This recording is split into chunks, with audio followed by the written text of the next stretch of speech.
Bien, el día de hoy voy a concluir con el tema que iniciamos hace unas semanas atrás, titulado, ahí está en la pantalla el título, La palabra renueva nuestra mente. ¿Cuántos de los que están aquí anhelan estar en la presencia del Señor?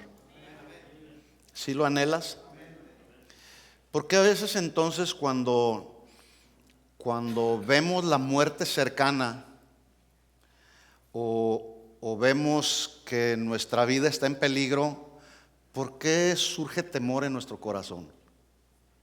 No sé si alguna ocasión usted ha estado a punto de la muerte, a punto de morir a través de alguna enfermedad, a través de alguna circunstancia, pero, pero hay quienes experimentan temor.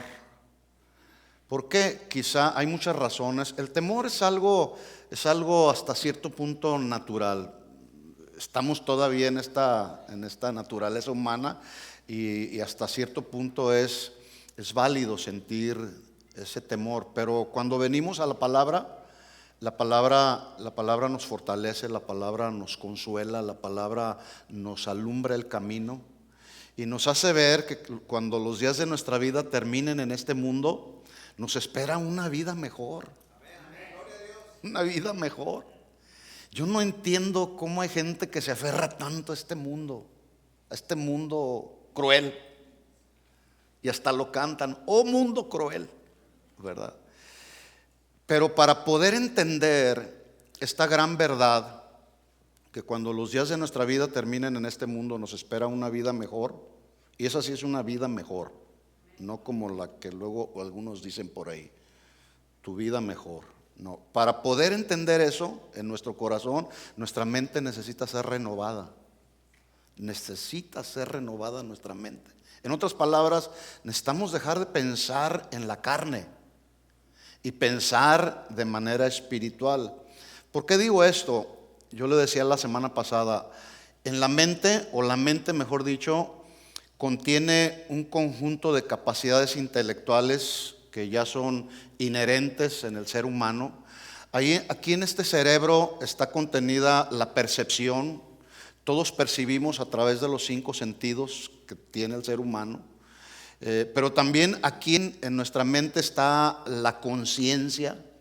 La conciencia, que es esa alarma que suena cuando algo está bien o cuando nos estamos desviando del camino. Inmediatamente la conciencia se enciende.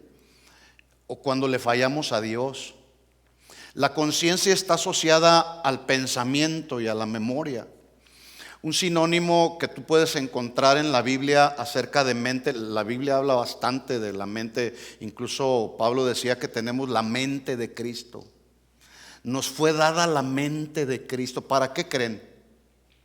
Pues para pensar como Cristo piensa y para conducirnos como Cristo se conducía estando en los días en este mundo.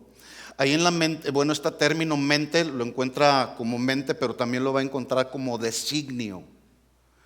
Es ahí en los designios donde se generan los pensamientos, y los pensamientos nos llevan a acciones y reacciones. Fíjate bien, un pensamiento te va a llevar a una acción y esa acción a una reacción. Y esas acciones y reacciones pueden ser buenas o pueden ser malas. El deseo de Dios es que nuestras acciones y nuestras reacciones sean acciones y reacciones alineadas a la palabra. ¿Estamos de acuerdo? Bueno, todos venimos a este mundo y usted no puede decir yo no. Todos venimos a este mundo, como lo decía la semana pasada, impregnados con el aroma maloliente del pecado. Así llegamos a este mundo, oliendo mal. Por eso la tendencia a nuestros pensamientos y a nuestras acciones son hacia el pecado. Hacia el pecado. Y lo más fácil que tiene el ser humano es cometer un pecado. Lo difícil es resistirlo. Pero usted y yo, cuando ya venimos a los pies de Cristo, pues nuestra mente tiene que cambiar, nuestra manera de pensar, nuestras acciones tienen que cambiar, también nuestras reacciones. No podemos reaccionar en la carne, aunque a veces lo hacemos. ¿Por qué? Porque nos descuidamos, dejamos de andar en la vida del Espíritu. Estas acciones y reacciones mundanas se ven desde el Génesis. Por ejemplo, en Génesis capítulo 6, versículo 5 dice la Biblia: y vio Dios que la maldad de los hombres de aquel tiempo era mucha en la tierra. ¿Cuánta era? Mucha. En aquel tiempo era mucha. Escuchen esto, por decirlo de alguna manera, y ahora es más mucha. ¿Sí o no? Sí. La maldad de los hombres en el día de hoy es más mucha. Hace unos días alguien me mandó un video de una iglesia cristiana, por aquí al norte en San Francisco. Y él me mandó el video y me decía: ¿hasta dónde ha llegado la depravación dentro de las iglesias? Bueno, resulta que entra, hagan de cuenta que era un show, la iglesia. Entra la pastora, que es pastor, pero vestida de mujer, ¿verdad? Entra en un despliegue de carnalidad como usted no tiene idea. Y la gente de la congregación aplaudiéndole con una minifaldita aquí. O sea, es vergonzoso que grupos como este se precien de ser cristianos. Eso lo único que hacen es deshonrar el ministerio, deshonrar a Cristo. Por supuesto que ni cristianos son. A lo que voy con este comentario es que la maldad que había en el tiempo de Noé, pues al día de hoy se ha multiplicado. Y escuchen esto, no estoy siendo alarmista ni pesimista, se va a seguir multiplicando la maldad. Se va a seguir multiplicando la maldad. Pero escuchen, la buena noticia es que entre más se vaya multiplicando la maldad, la segunda venida de Cristo estará mucho más cerca. El asunto es si estamos preparados para irnos. Entonces, dice que la maldad de los hombres era mucha en la tierra. Y escuchen la segunda parte del texto: y todo designio de los pensamientos del corazón de ellos era de continuo solamente maldad. Designio, intención, ese término así se traduce, intención, propósito deliberado. Designio es un propósito deliberado. En otras palabras, ese asunto de que soy un hombre atrapado en el cuerpo de una mujer es un designio del corazón. Es un plan deliberado de una persona que no se siente identificada como Dios lo creó o como Dios la creó, ¿verdad que sí? Sí. Es un designio. Y esos designios cuando no están controlados por el Señor, pues crean acciones y reacciones de maldad. Designios, ahí en este término también se encuentra la mente y la voluntad. Todo designio o la voluntad de los pensamientos del corazón de ellos era de continuo solamente maldad. ¿Cómo está el mundo el día de hoy? ¿Igual o peor? Igual o peor. Por eso Pablo escribió a los Romanos en el capítulo 8, versículo 5, él dijo: porque los que son de la carne, o los que satisfacen la carne, piensan en las cosas de la carne, pero los que son del Espíritu, los que viven en el Espíritu, los que andan en el Espíritu, piensan en las cosas del Espíritu. Y luego el versículo 6 dice: porque el ocuparse de la carne es muerte. Entonces la pregunta aquí es: ¿en qué está ocupada tu pensamiento, tu mente? ¿En qué se ocupa nuestra mente cuando no estás en la iglesia? Ahorita nuestra mente está ocupada en lo que es la palabra, pero cuando no estamos aquí, ¿en qué se ocupa nuestra mente? Dice Pablo entonces: el ocuparse de la carne es muerte, pero el ocuparse del Espíritu es vida y paz. Y luego versículo 7 dice: por cuanto los designios, ahí está otra vez la palabra, las intenciones, los propósitos deliberados, dice: por cuanto los designios de la carne son enemistad contra Dios, porque no se sujetan a la ley de Dios ni tampoco pueden. Pero los que viven según la carne no pueden agradar a Dios, no pueden. Bueno, sí pueden y no deben. porque sí hay de los que buscan solamente agradar la carne. Entonces, en base a este texto, alguien dijo que con la carne no se puede matar la carne.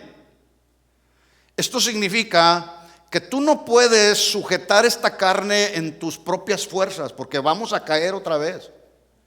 Por lo tanto, entonces, no depende de nuestras propias fuerzas, sino de nuestro sometimiento al Espíritu Santo, que el Espíritu Santo es el que obra a nuestro favor. Por eso hay que estar sometidos al Espíritu Santo para andar de acuerdo a lo que el Espíritu Santo nos está marcando. A dónde Dios quiere que nos, o a dónde el Espíritu Santo nos está guiando a ir, a caminar, qué hacer, qué decir, etcétera. Guiados por el Espíritu Santo. Pablo dijo en Romanos 8:13, porque si viven conforme a la carne, aquí vivir habla de un estilo de vida. Si vives en un estilo de vida conforme a la carne, morirás. No puedo decirte que si una persona que vive todos los días de su vida satisfaciendo los deseos de la carne se va a ir con el Señor y va a permanecer en el reino de los cielos. No puedo decirlo, porque contradeciría lo que dice Pablo aquí o la palabra. Si vives, andas conforme a la carne, morirás, mas si por el Espíritu, el Espíritu que habita en nosotros, si por el Espíritu haces morir las obras de la carne, vivirás. Entonces el Espíritu Santo con el cual todos nosotros fuimos sellados nos ayuda a matar las obras de la carne en nosotros. Dice Proverbios 29, ¿quién podrá decir? Salomón preguntó, ¿quién podrá decir? ¿Quién podrá decir? Yo he limpiado mi corazón, limpio estoy de mi pecado. ¿Quién? ¿Quién podrá decir? Hello. Nadie. Tú no puedes decir, yo ya no peco. Pues en ese momento en que estás diciendo ya no pecas, estás pecando o estamos pecando. Entonces aquí me surge una pregunta de acuerdo a este texto. Entonces, ¿qué fue lo que hizo Jesús en la cruz del Calvario? ¿Que la sangre de Cristo no limpió nuestros pecados? Sí, eso es una verdad. Pero debido a que en este cuerpo que aún no ha sido glorificado, todavía está en nosotros lo que hemos dicho que es el pecado residual. Todavía está en nosotros ese pecado residual. Sin embargo, al venir a Cristo, en la medida que avanzamos en el proceso de santificación, que es un proceso de santificación que debe de ser progresivo, no regresivo. En otras palabras, nuestra santificación debe de ir progresando. No debemos ir para atrás como los cangrejos. Cada día necesitamos ser mejores para la gloria de Dios. Entonces, al venir a Cristo en ese proceso de santificación progresiva, repito lo que ya dijo, entonces nuestra forma de pensar debe también de ir cambiando. No sé cuántos años llevas caminando con el Señor. Yo llevo más de 35 años. Y si tú tienes 10, 20, 30 años, 40 años, pero todavía sigues pensando como cuando pensabas en el primer año, algo extraño está sucediendo. Nuestra manera de pensar también tiene que ir cambiando. Y esa manera de pensar y de actuar, pues tiene que ser de acuerdo a lo que dice Dios en su palabra. Así que es por esa razón y muchas otras más que necesitamos también entrar en ese proceso de lo que hemos estado hablando, en el proceso de la renovación de la mente. Y esto solo puede ser posible a través de la palabra. La renovación de la mente, te lo aseguro así, te lo aseguro, sin temor a equivocarme, no te va a venir pegado al Facebook. Así no va a venir. Quiero renovar mi mente. Estás ahí viendo puro chisme. Las redes sociales han sido una bendición. Usted no tiene idea de a cuánta gente de buena voluntad le ha llegado la palabra y la reciben con mansedumbre y bien. Pero tristemente las redes sociales también han sido un daño para mucha gente. Para mucha gente. Entonces, y tristemente hay personas que piensan que les vendrá la renovación de la mente pegados ahí a las redes sociales. Imposible, así no va a venir. La renovación de la mente va a venir meditando en la palabra, escudriñando la palabra, aplicando la palabra a nosotros. La palabra de Dios, yo lo he dicho anteriormente y lo vuelvo a decir, la palabra de Dios no solamente nos limpia, la palabra de Dios tiene el poder para exhortarnos, para consolarnos, para edificarnos. La palabra de Dios tiene el poder para redarguirnos, para confrontarnos. La palabra de Dios tiene el poder para alentar el corazón. La palabra de Dios, dice la Biblia en el Salmo 119, versículo 125, lámpara es a mis pies tu palabra.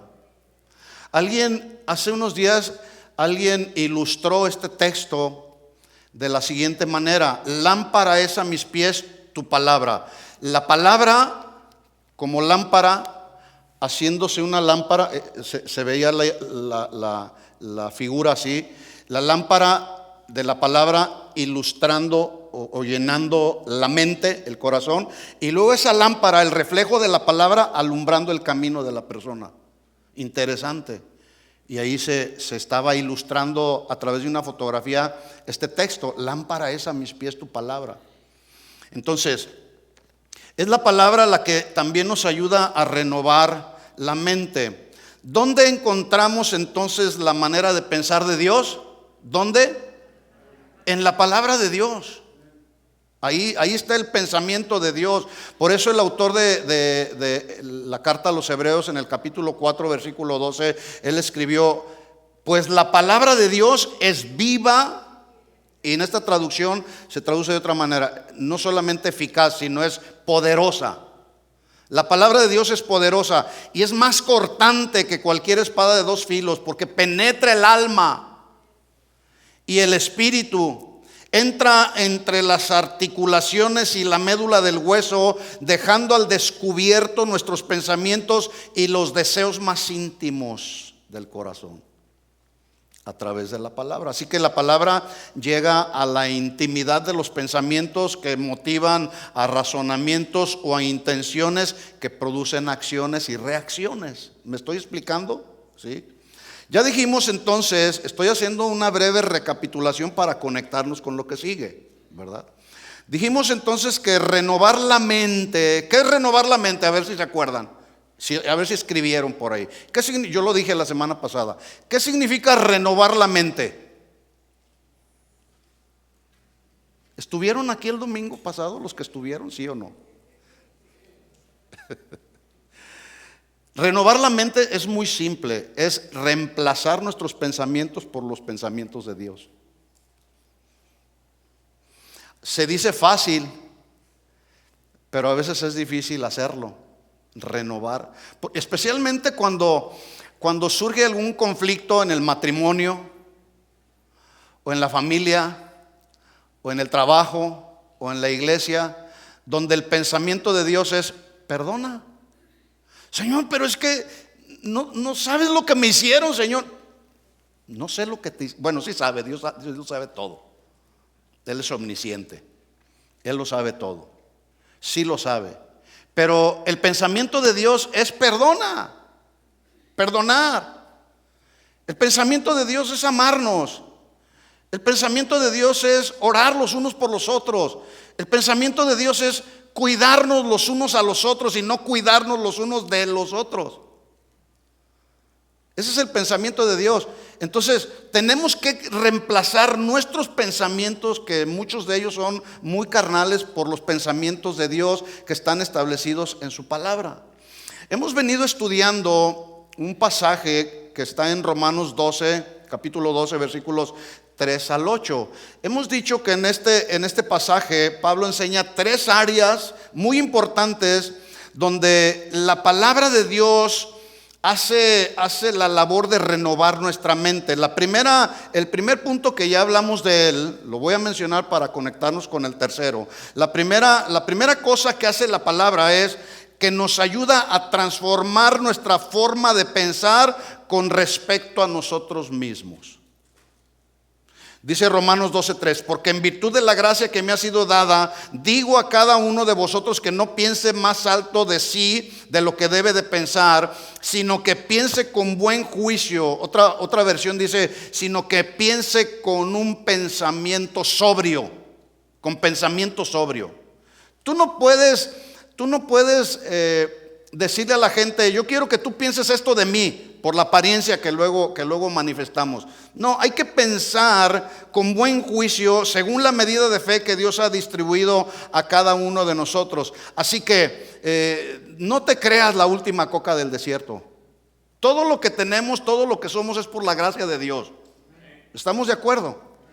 Si tienes un trabajo, si eres inteligente, si tienes lo que tengas, si tienes dones, si tienes capacidades, si tienes lo que tengas y eres lo que eres, es por la gracia de Dios, no es por otra cosa. Y para poder entender esto necesitamos renovar la mente. Todos somos necesarios. Pablo dijo en 1 Corintios 12:7 dice, pero a cada uno le ha sido dada la manifestación del Espíritu para bien común. Esto significa que no hay miembros en el cuerpo de Cristo que sean inservibles. Todos servimos para algo. Y todos debemos servir en algo. Todos servimos para algo y todos debemos servir en algo. No hay miembros del cuerpo de Cristo inservibles. Por eso Pablo escribió, a cada uno le ha sido dada manifestación del Espíritu para el bien común, el bien común. En el versículo 18 de este mismo capítulo 12, dice Pablo, por eso Dios ha colocado a cada uno de los miembros en el cuerpo según le agradó. Entonces, así como la palabra nos ayuda a transformar nuestra forma de pensar con respecto a nosotros mismos, ya hablamos bastante de eso. El segundo punto, también la palabra nos ayuda a transformar nuestra forma de pensar con respecto a los demás miembros de la iglesia. La palabra de Dios nos ayuda a pensar adecuadamente con respecto a los miembros de la iglesia. Tú no puedes decir, con aquel me la llevo bien y con aquel no. No tenemos que hacer distinción de personas. No tenemos que levantar barreras entre nosotros mismos. Más bien tenemos que construir puentes que nos unan.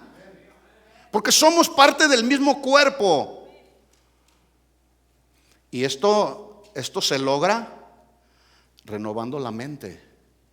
Pablo dijo, así como en un cuerpo tenemos muchos miembros, Romanos 12:4 dice, no todos los miembros tienen la misma función. Así nosotros que somos muchos, somos un cuerpo en Cristo e individualmente miembros los unos de los otros. Yo les daba un ejemplo que he puesto en otra ocasión y lo repito para los que no lo escucharon. Si tú tuvieras la oportunidad de quitarte algún miembro de tu cuerpo, ¿cuál te quitarías? Porque tú piensas que a lo mejor no te sirve para nada. ¿Cuál te quitarías? Una ocasión hice una pregunta y un hermano dice, yo me he quitado esta barrigota que tengo. No, ese no es un miembro, esa es una barriga que tiene alguien ahí porque come mucho. Pero si tú tuvieras oportunidad, porque supones que hay algún miembro de tu cuerpo que dice, no, este no me sirve, ¿cuál te quitarías? Ninguno. Todos son necesarios y todos son indispensables. Así que si ¿cuántos se consideran parte del cuerpo de Cristo? Levanten la mano a ver para verlos. Bueno, los que no levantaron la mano supongo que no son parte del cuerpo. A ver, ¿cuántos se consideran parte del cuerpo de Cristo? Levanta la mano. Sí. Hay que decirlo con convicción. Yo soy parte del cuerpo de Cristo. Bueno, escucha esto. Si tú te consideras parte del cuerpo de Cristo, no puedes ni debes funcionar individualmente. No se puede. No se debe. Porque nos necesitamos unos a otros. ¿Estamos de acuerdo en eso? Esta obra, cuando la iniciamos hace 20 años, pues yo no la inicié solo, la iniciamos varios. Y se ha ido desarrollando a través de estos 20 años, se ha ido desarrollando a través de todos los demás miembros del cuerpo de Cristo que en las diferentes etapas de la vida de esta congregación han estado en esta congregación. Ahora algunos ya no están, pero eso no significa, ellos hicieron su parte en su tiempo y en su momento, en su etapa. Pero yo no lo puedo hacer solo, yo tengo una función solamente. Pero no puedo hacer lo demás. En otras palabras, cada miembro, escuchen este pensamiento, cada miembro del cuerpo debe beneficiar al resto del cuerpo y beneficiarse del resto del cuerpo, según el don o los dones que Dios le ha dado a cada uno. Y por cierto, ¿qué son los dones espirituales? Bueno, los dones espirituales son, escuchen esto, son habilidades dadas por Dios. Yo decía la semana pasada, no es que tienes algunos dicen, no hombre, por ejemplo, si es muy hábil para tocar el piano o la guitarra o para cantar, qué sé yo, hay quienes luego dicen, él tiene un don natural. No, son dones dados por Dios. Todo nos ha sido dado por Dios, ya lo dije, ¿verdad que sí? Todo nos ha sido dado por Dios para cumplir con una función específica dentro del cuerpo, según el lugar que Dios ha asignado a cada uno de nosotros en el cuerpo de Cristo. De tal manera que los dones no te fueron dados a ti, sino a la iglesia a través de ti. Por lo tanto, todos tenemos el deber y la obligación de poner esos dones al servicio de los demás. Y para poder entender esto, que tus dones los tienes que poner al servicio de los demás, para poder entender esto aquí en esta mente, necesita ser renovada. Porque luego a veces pensamos y decimos, no, Dios me dio este don para mí mismo. No, Dios no es así. Dios nos ha dado sus dones, sus regalos, sus capacidades para ponerlos a disposición del cuerpo de Cristo. Por eso entonces necesitamos entender y pedir que la palabra de Dios renueve nuestra forma de pensar respecto a los demás miembros de la iglesia. Yo no puedo, a veces yo lucho en ver personas que están ahí sentadas en esta congregación o en cualquier otra congregación. Yo a veces digo, esta persona con esos dones y sentado ahí, inservible, sin servir para nada al cuerpo de Cristo. Qué desperdicio, ¿no? Qué desperdicio. Bueno, nos necesitamos mutuamente. Un solo miembro no puede hacer la obra. Un solo miembro o unos cuantos miembros no hacen el cuerpo. Por más importante que parezca el don que le fue concedido a ese miembro del cuerpo, uno solo no puede hacer el cuerpo. Esta cabeza, yo lo dije la semana pasada también, esta cabeza despegada del cuerpo no sirve para nada. ¿Cuándo han visto que una cabeza siga desprendida del cuerpo, siga hablando o pensando o viendo o escuchando? Jamás, no lo va a ver. Así que ya hemos dicho, repito, la palabra nos ayuda a transformar nuestra forma de pensar con respecto a nosotros mismos. 2, la palabra nos ayuda a transformar nuestra forma de pensar con respecto a los demás miembros de la iglesia. ¿Qué piensas del hermano que tienes a tu lado? Bueno, si es tu esposo, pues gloria a Dios, es mi esposo. Pero ahora voltea para atrás, ¿qué piensas de tu hermano que tienes atrás o adelante? Gloria a Dios, somos una bendición. ¿Sí? Entonces, hay que pensar, la palabra nos ayuda a renovar nuestra forma de pensar con respecto a los demás miembros de la iglesia. Somos hermanos en Cristo. Somos hermanos en Cristo. El papá que tú tienes es el mismo papá que yo tengo. El mismo que te creó a ti fue el que me creó a mí. El Espíritu Santo que tú tienes es el Espíritu Santo que tengo yo. La sangre que te salvó a ti me salvó a mí. Y eso es lo que nos une. Por eso somos hermanos en Cristo. Como para andarnos golpeando. Imagínate el mismo cuerpo, esta mano golpeando el mismo cuerpo. Qué absurdo, ¿no? Bueno, la tercera enseñanza, y aquí me conecto a lo que sigue, es: la palabra de Dios nos ayuda a transformar nuestra forma de pensar, escuchen esto, con respecto al uso de los dones espirituales. Dones espirituales.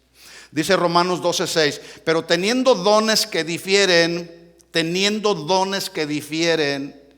según la gracia, ahí está Pablo reconociendo que es por su gracia, según la gracia que nos ha sido dada. ¿Qué dice? ¿Qué dice tu Biblia al final? ¿Qué dice? Están aquí. Úselos, usémoslos. ¿Sí dice así su Biblia? Bueno, subraya esta palabra es una palabra clave. Si te fueron dados dones por Dios, capacidades de Dios, hay que usarlos. Dile a tu hermano, usa los dones que Dios te ha dado, úsalos por el amor de Dios. Yo les daba un ejemplo la semana pasada para los que trabajan.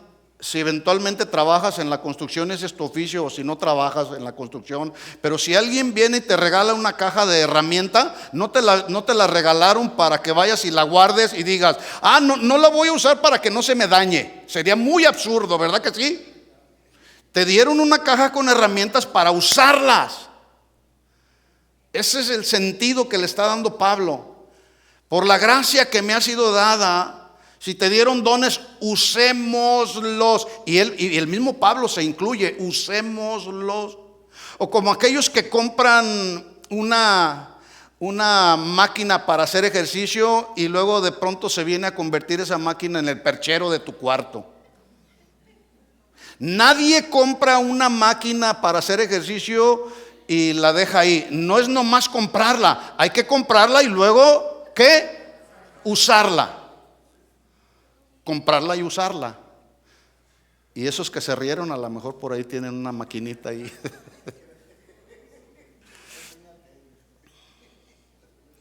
Entonces dice Pablo, teniendo dones que difieren según la gracia que nos ha sido dada, usémoslos. La idea de usar los dones no es para el beneficio personal, sino para el beneficio de los demás. Por ejemplo, imagínate a un hermano o a una hermana a quien Dios le dio el don de la enseñanza y todos los días se pone frente a un espejo y se enseña a sí mismo. En otras palabras, él es el maestro y él es el alumno. En otras palabras, el único alumno que él tiene es él mismo. ¿No te suena extraño eso? Dios le dio don para la enseñanza y se está enseñando a sí mismo. Hay que enseñarnos, hay que estudiar la Biblia, pero esos dones, si tú tienes el don de la enseñanza, Dios te lo dio para enseñar a otros. Dios nos puso en este cuerpo de creyentes, escuchen esto, Dios nos puso en este cuerpo de creyentes, hablando de esta congregación local, para que beneficies a los demás con tus dones, pero también para que te beneficies de los demás con sus dones. ¿Sí se entiende así? Dios nos puso aquí, lo repito, en este cuerpo de creyentes, congregación local, para que tú te beneficies de los dones que los hermanos tienen, pero también para que ellos se beneficien con tus dones. ¿Sí? Ahora, Pablo menciona a continuación siete de esos dones aquí en este pasaje, y no es una lista exhaustiva. Hay otra lista de dones, por ejemplo, en 1 Corintios 12, en Efesios capítulo 4, del versículo 11 en adelante, habla de cinco ministerios o dones. En 1 de Pedro capítulo 4, Pedro hace otra lista de otros dones. Pero son listas de dones o de capacidades que Dios reparte a los demás miembros de la iglesia para beneficiar a la misma iglesia. No los vamos a considerar así con lujo de detalle, sino solamente vamos a dar así como un vistazo abuelo de pájaro para darnos idea de que los dones que tú tienes hay que usarlos. Por ejemplo, el primero de esos dones que Pablo menciona en Romanos 12, dice, el primero es el de profecía. Versículo 6 dice, pero teniendo dones que difieren según la gracia que nos ha sido dada, usémoslos. Si el de profecía, úsese en proporción a la fe. El de profecía, úsese en proporción a la fe. La profecía en el Nuevo Testamento consistía básicamente en el hecho de traer revelaciones espontáneas de parte de Dios para que la iglesia, escuchen esto, es muy importante, para que la iglesia fuese instruida, edificada, exhortada y confortada. Pablo dijo en 1 Corintios 14:3, el que profetiza habla a los hombres para edificación, exhortación y consolación. Tres aspectos muy importantes que debe de contener una palabra profética. La palabra profética debe de edificar, debe de exhortar y debe de consolar. Nunca debe de condenar, y mucho menos tampoco una palabra profética debe causar miedo o temor. Como aquel profeta que le dijo a una jovencita que no era cristiana, le dijo, estaba esperando su bebé, y le dijo, si tú no aceptas a Cristo como tu Señor y Salvador, tu niño va a nacer deforme. Así te dice el Señor. Suena muy extraño eso, ¿verdad? Extraño, absurdo, falso. Dios no obra de esa manera. Bueno, pero sintiéndose el profeta, le dijo, si tú no aceptas a Cristo como tu Señor y Salvador, ese bebé que tienes en tu vientre va a nacer deforme. ¿Qué creen que hizo la muchacha? Pues aceptó a Cristo. Entonces se trata de que mi niño salga bien, pues lo acepto. Y lo aceptó más por temor que por convicción. Bueno, esas son falsas profecías. Dios no trabaja de esa manera, ¿verdad que no? La profecía jamás debe de infundir temor. La profecía, este don, si alguno tiene el don de la profecía debe de ser un instrumento, un don que edifique, un don que exhorte y que consuele.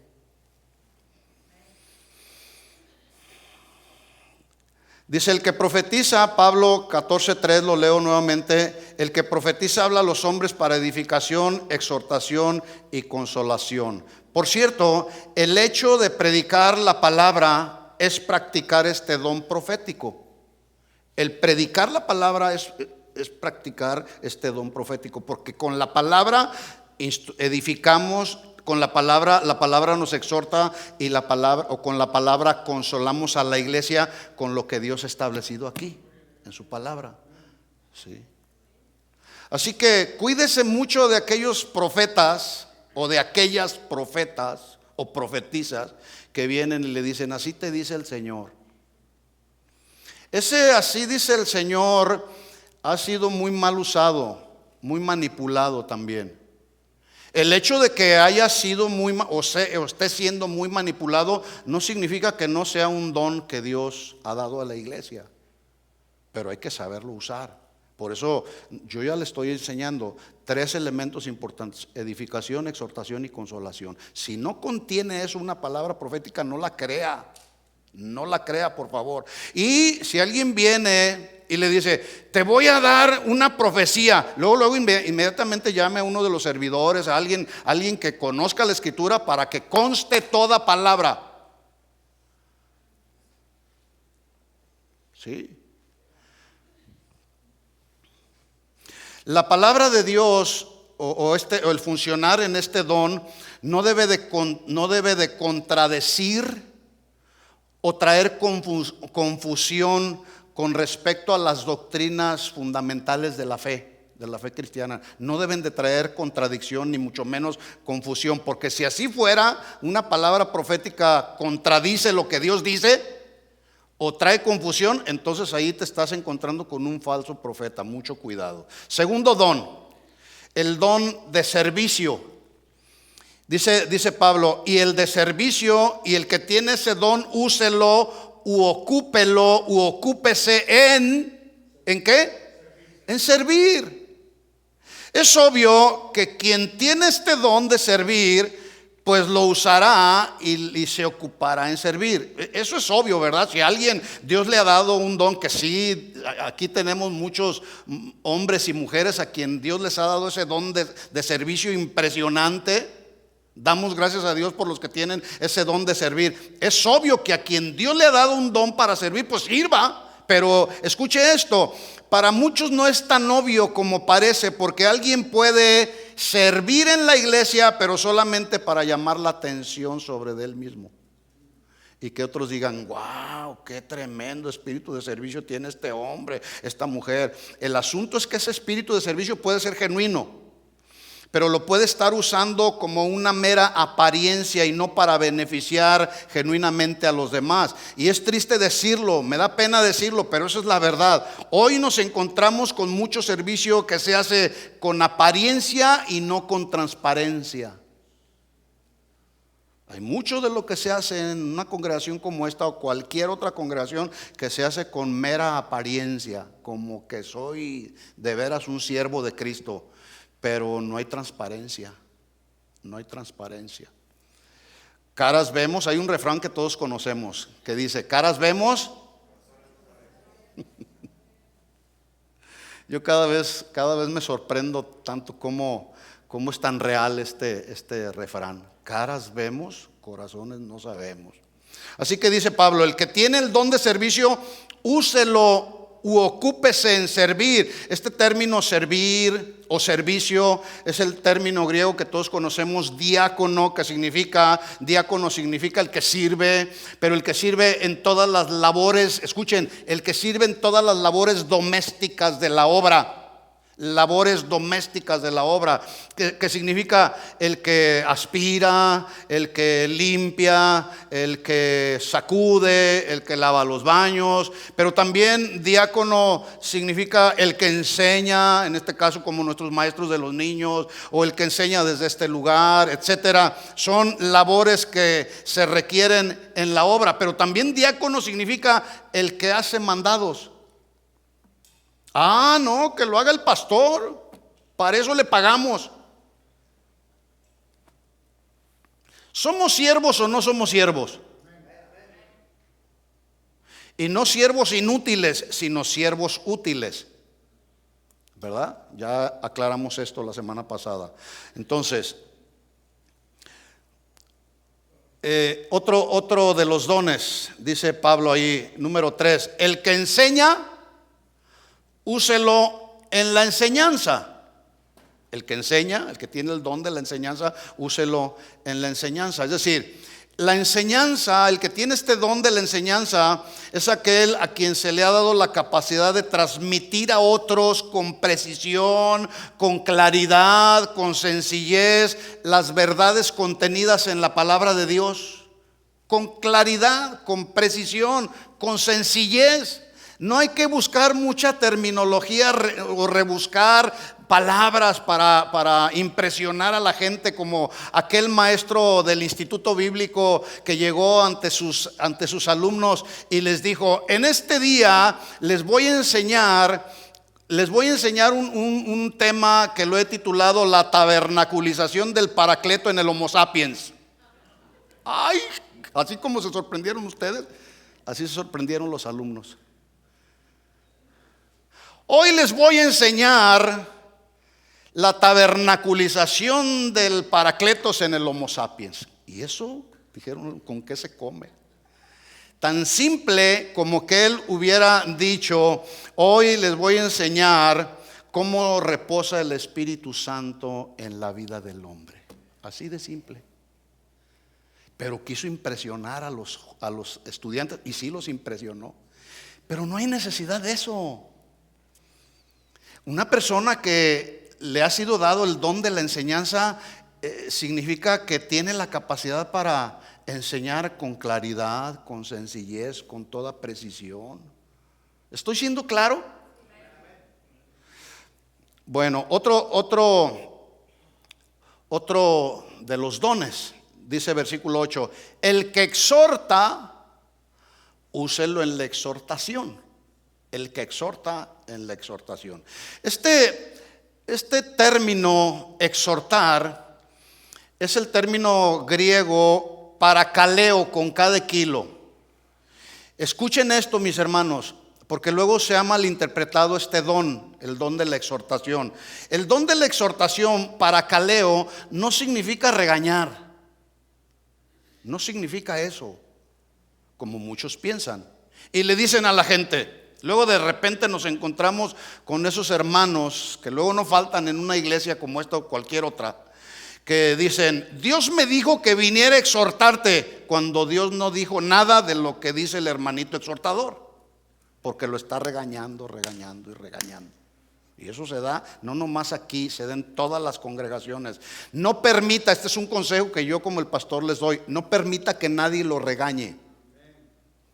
Absolutamente nadie, quien sea, así sean los hijos del pastor, no permita que nadie lo regañe.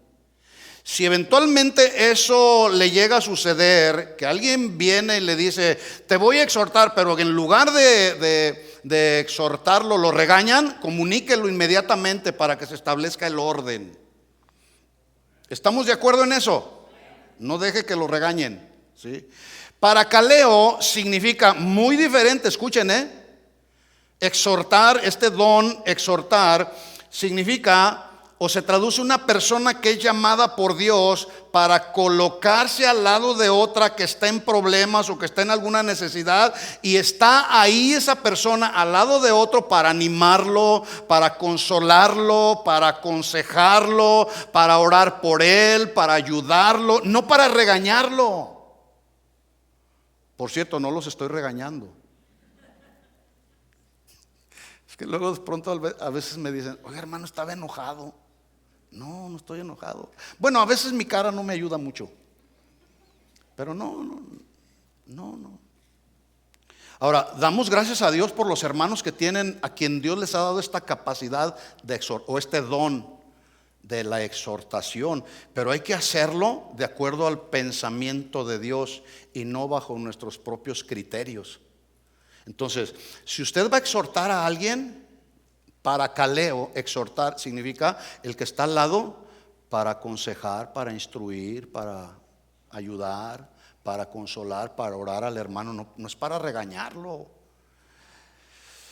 Otro de los dones, número 5, el que da o reparte, dice Pablo, que lo haga con liberalidad. Este es otro don. Y el hecho de que a algunos no les guste dar, eso no significa que no sea un don que Dios ha dado para el beneficio de la iglesia, porque hay hermanos que pues así son. No, yo no voy a enriquecer al pastor. A mí no me enriquece nadie. A mí el que me enriquece es el Señor.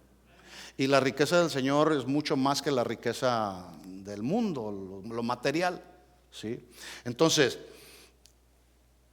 la realidad objetiva, cuando Pablo dice ahí, este don, el don de dar, es el que nos capacita para dar desprendiéndonos de lo que, entre comillas lo pongo, de lo que es nuestro, aunque en realidad todo es de Dios.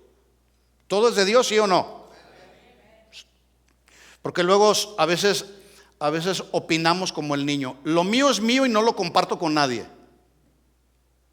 No, todo es de Dios. Por eso David pudo reconocer, Señor, todo es tuyo, todo es tuyo, y de lo recibido de tu mano te damos. ¿Verdad? Si reconoces esto, o sea, para poder entender este don y fluir en este don, la mente tiene que ser renovada. Por eso es el tercer punto que estamos tratando. La palabra de Dios nos ayuda a renovar nuestra mente con respecto al uso de los dones. Y para usar este don, el don de dar, pues tiene que venir una renovación a nuestra mente para entonces darle al Señor lo que es del Señor, al César lo que es del César y a Dios lo que es de Dios, así de fácil. Y nos desprendemos de lo que supuestamente pensamos que es de nosotros, pero que la realidad objetiva es que es de Dios todo, ¿sí? Pablo dice, y luego Pablo dice que se haga con liberalidad, es decir, que se fluya con generosidad. Dar, y dice Pablo, con liberalidad, el que fluye en este don. Ahora, todos estos dones que acabo de mencionar, como son para el beneficio del cuerpo de Cristo, pues todos debemos fluir por lo menos en alguno de estos dones. Es cierto que en algunos a quien Dios le dio el don de profecía, el don de enseñar, prevalece más porque fue un don un don que Dios le dio. Pero el que Dios le dio un don para enseñar a uno no significa que los demás no podemos enseñar. Tú puedes enseñar la palabra de Dios, lo que has aprendido a través de todos los años que llevas caminando con el Señor. Tú puedes enseñar a otros de lo que Dios te ha enseñado a ti, independientemente si tienes o no el don de la enseñanza. Pero háblalo con claridad, háblalo con sencillez, ¿verdad? Igual es con este mismo don, el don de dar. Hay algunos que fluyen de una manera más creativa, si podemos decirlo de alguna manera, o con más énfasis. Pero este don todos podemos practicarlo. Es más, todos debemos practicarlo. Darle a Dios lo que es de Dios y al César lo que es del César. ¿Verdad que sí? Otro, el que dirige, número 6, casi terminamos. Dice Pablo, el que dirige, úselo con diligencia, es decir, con esmero, con excelencia. ¿Por qué? Porque no es un don fácil de dirigir. No es fácil desarrollar y ejercer este don. Porque no es una tarea fácil guiar personas, no es nada fácil. Incluso yo a veces no entiendo cómo hay personas que dicen, voy a estudiar 2 años o 3 años en el Instituto Bíblico para hacerme pastor y dirigir a la gente. Ni sabes. No es fácil guiar a las personas. La gente luego piensa, ay, qué fácil, el pastor nada más se para a predicar ahí el domingo y qué fácil está su trabajo. Es más, incluso algunos piensan que no trabaja uno, los pastores. Yo les voy a decir a los que piensan de esa manera, que están aquí o pudieran estarnos escuchando, si tú eres de la clase de personas que piensas aquí en tu mente, piensas que los pastores no trabajamos, te dejo una semana de pastor. ¿Quién dice yo? A ver, levanten la mano. Vente, una semana, con una semana tienes. Se cuenta de que en una ocasión le preguntaron a un arquitecto muy inteligente, muy famoso, muy reconocido. ¿Por qué usted dejó de ser arquitecto para convertirse en ganadero? Alguien le preguntó, ¿por qué dejaste de ser arquitecto y ahora eres ganadero? Y su respuesta fue, bueno, para mí es más fácil arriar vacas que guiar personas. Y sí es cierto. Escuchen esto, mis hermanos, los pastores no somos arreadores de vacas, somos pastores. Un pastor no arría vacas, ¿verdad que no? Por eso, incluso en una ocasión escuché a un pastor, yo lo conocí, que parecía como que estaba arriando vacas, gritándole a la gente en la congregación, son una bola de mentirosos. Y hacía énfasis ahí en el mentiroso, ¿verdad? Son una bola de mentirosos, decía. Y luego decía, se van a ir al infierno. Y luego decía, se los va a llevar el diablo. Tan raro eso. Como que si estaba arriando vacas. No, mis hermanos. ¿Cristo hablaba de esa manera? No. Dice la Biblia que cuando Jesús andaba por las aldeas, ahí en Mateo capítulo 9, dice que andaba predicando, andaba enseñando la palabra, andaba sanando a los enfermos, andaba consolando al afligido, y dice que de repente vio las multitudes y las vio como ovejas desamparadas y dispersas como ovejas sin pastor, y dice la Biblia que tuvo compasión de ellas. De hecho, la misericordia, la compasión y la misericordia era un don de los dones con los que Jesús fluyó con mayor claridad en su ministerio. Tenía misericordia de la gente. Jesús, incluso aquella mujer que le llevaron a Jesús ahí sorprendida en el mero acto del adulterio, Jesús la apedreó. ¿Había cometido adulterio? Sí, era una realidad su pecado. Pero los legalistas, los carnales, los que no conocen la palabra, los que no tienen compasión y misericordia, ya traían la piedra para matar a la mujer.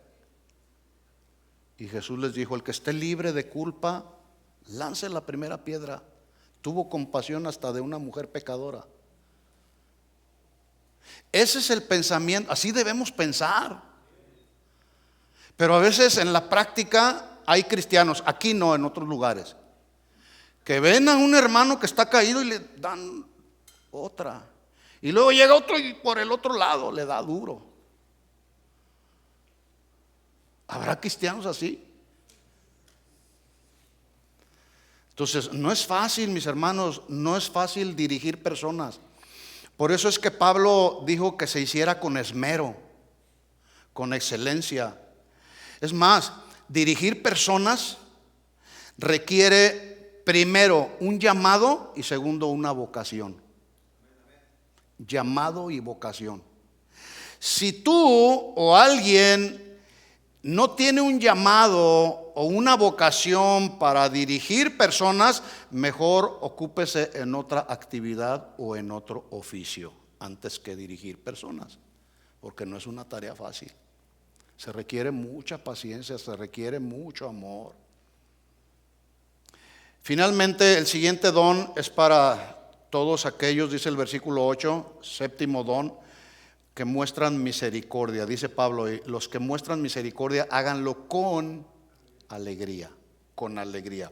Y son todos aquellos que se ocupan de los que están en cualquier tipo de necesidad y muestran misericordia, misericordia.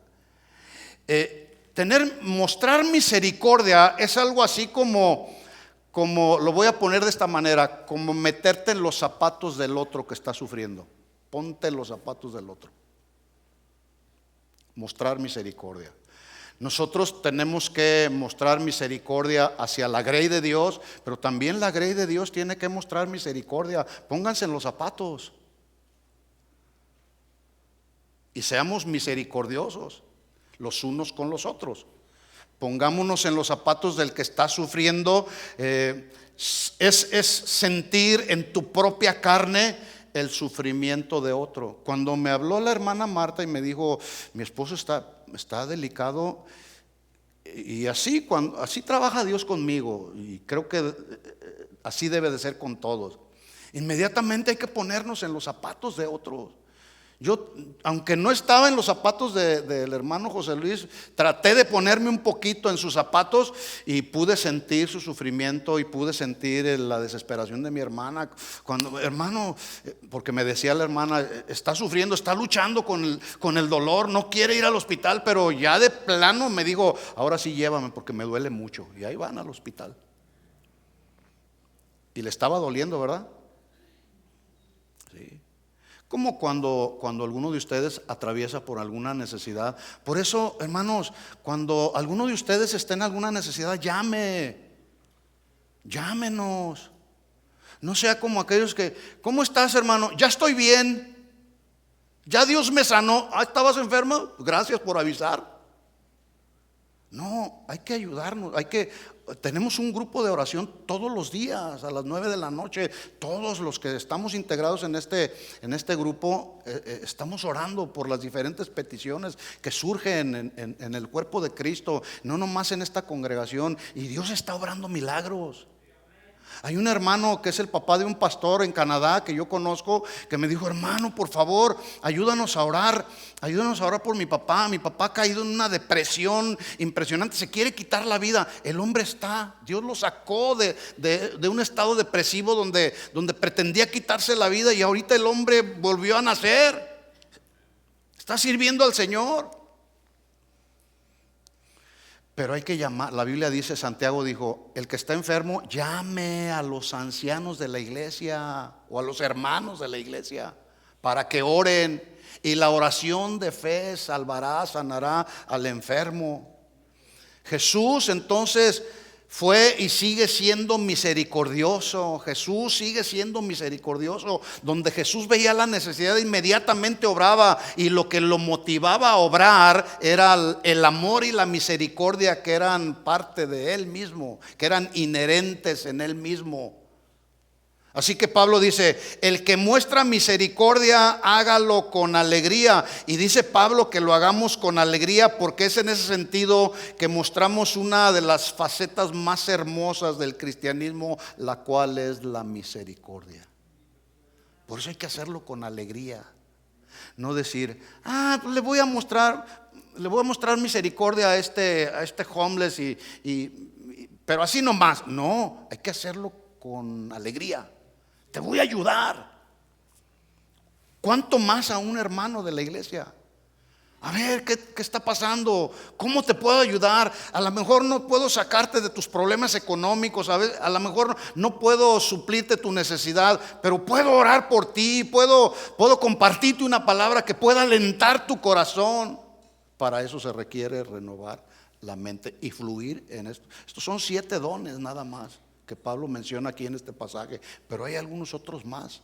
Así que concluyo mencionando pues estos 3 puntos que nos enseña la palabra. Número 1, la palabra nos ayuda a transformar nuestra forma de pensar con respecto a nosotros mismos. La palabra nos ayuda a transformar nuestra forma de pensar con respecto a los demás miembros de la iglesia. Y la palabra nos ayuda a transformar nuestra forma de pensar con respecto al uso de los dones. Si Dios te dio un don, ¿qué tienes que hacerlo? Usarlo. Ya lo vamos a ver. Nos faltan maestros de niños, nos faltan personas en el grupo de alabanza, nos faltan personas allá con los sugieres. En todos los ministerios se requiere ayuda. La carga en la mayoría de los ministerios se ha recargado, valga la redundancia, en unos cuantos. ¿Por qué? Porque los demás están ahí con los brazos cruzados. Pues allá que lo hagan otros. No, hermanos. Yo espero que este mensaje haya sido de luz y de edificación para todos.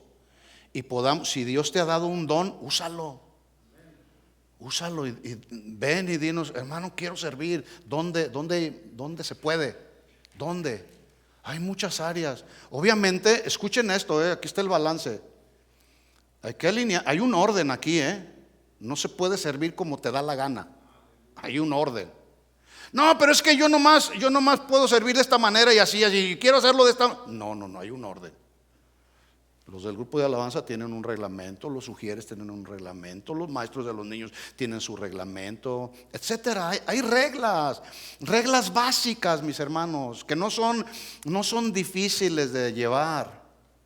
Entonces, si Dios te ha dado un don, usarlo. ¿De acuerdo? Vamos a orar. ¿Sí entendió el mensaje?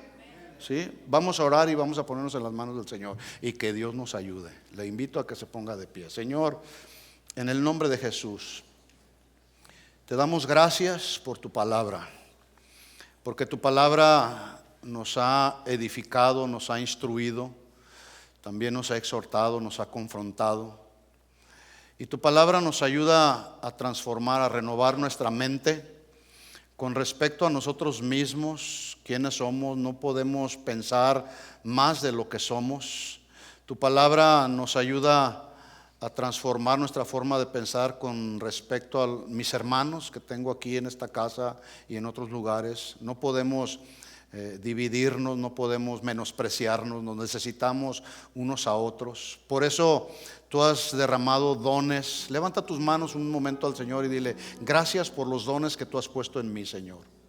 Ahora sé que no me los diste para mi beneficio personal, sino para el bien común, para el cuerpo de Cristo. Así que yo voy a beneficiar con estos dones y capacidades que tú me diste al cuerpo de Cristo, pero también me voy a beneficiar de los dones que tú les has dado a otros que son parte del cuerpo de Cristo. Así que, Señor, danos la gracia, danos la sabiduría para fluir en los dones y en las capacidades que tú nos has dado. Te pedimos todo esto, Señor, en el nombre de Jesús. Y la iglesia dice: amén y amén. Bien, que Dios les bendiga. Despídanse unos a otros así. Dios les bendiga. Gracias a los que nos visitaron en esta tarde. Esperamos que esta reunión haya sido de bendición y de edificación para usted. Que Dios les bendiga a todos. Nos vemos el miércoles, los que vienen el miércoles o los que vienen el próximo domingo. Aquí nos vemos. Dios les bendiga a todos.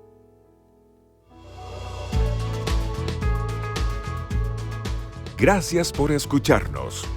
Les invitamos a que visiten nuestro sitio web Acompáñenos en algunas de nuestras reuniones. Estamos en el 17244 Randall Avenue. Esperamos haber sido de bendición para su vida. Esto fue un mensaje de Casa de Oración Fontana. Estamos comprometidos con la verdad.